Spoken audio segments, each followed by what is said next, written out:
We've spent months now assessing the coronavirus pandemic, mostly from a medical standpoint. But it's possible that in doing that, we've spent maybe too little time considering the rest of the country, the many millions of Americans who will never face serious health risks from this virus. Well, more than 30 million of them are now unemployed. 30 million. That is so many people that it's hard to digest what it means or what it's going to mean 5 years from now. For some context, that is double the job loss from the Great Recession of 2009. That took us 10 years to recover from. Many never did recover. In fact, the entire middle class never recovered. So how long will 30 million take? That's a terrifying question.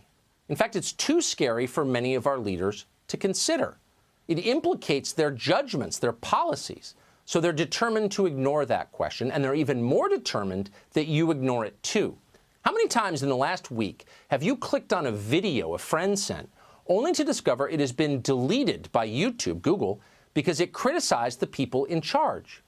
We've never seen anything like this in the history of our country. It used to be a free place. We bragged about it. But it's happening, and not just online.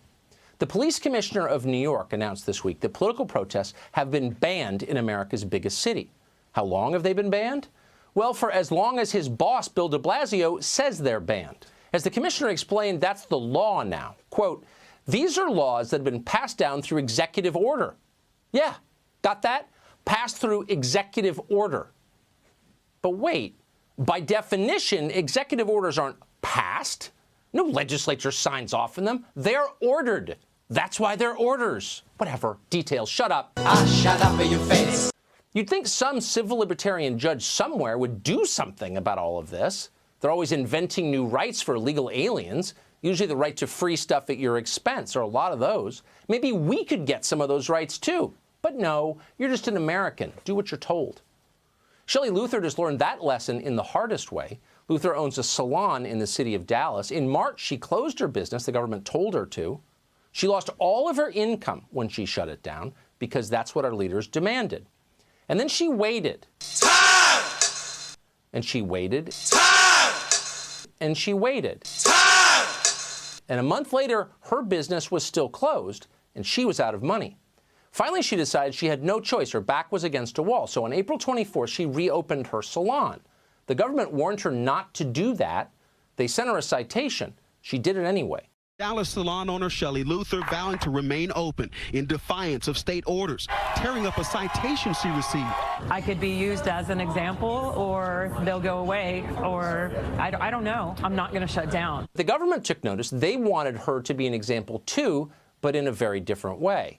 Police arrested Luther. They dragged her before a Dallas County judge called Eric Moy. Instead of groveling, apologizing, and begging forgiveness, which is what he wanted, she told the judge what was so obviously true.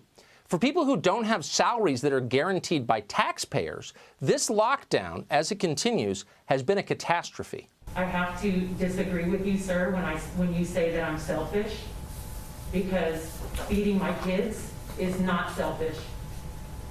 I have hairstylists that are going hungry because they'd rather feed their kids. So, sir, if you think the law is more important than kids getting fed, then please go ahead with your decision, but I'm not going to shut the salon.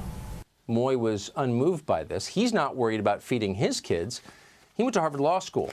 A 2007 article in the Washington Post describes this man as someone, quote, with a weakness for Cuban cigars and the finest steaks. No. As a judge, Moy has continued to collect a salary of about $150,000 throughout the shutdown. He could take that forever. He can afford all the finest steaks he wants, at least until meat supplies run out. Texas Governor Greg Abbott has modified his orders to eliminate confinement as punishment, effectively freeing Shelley Luther.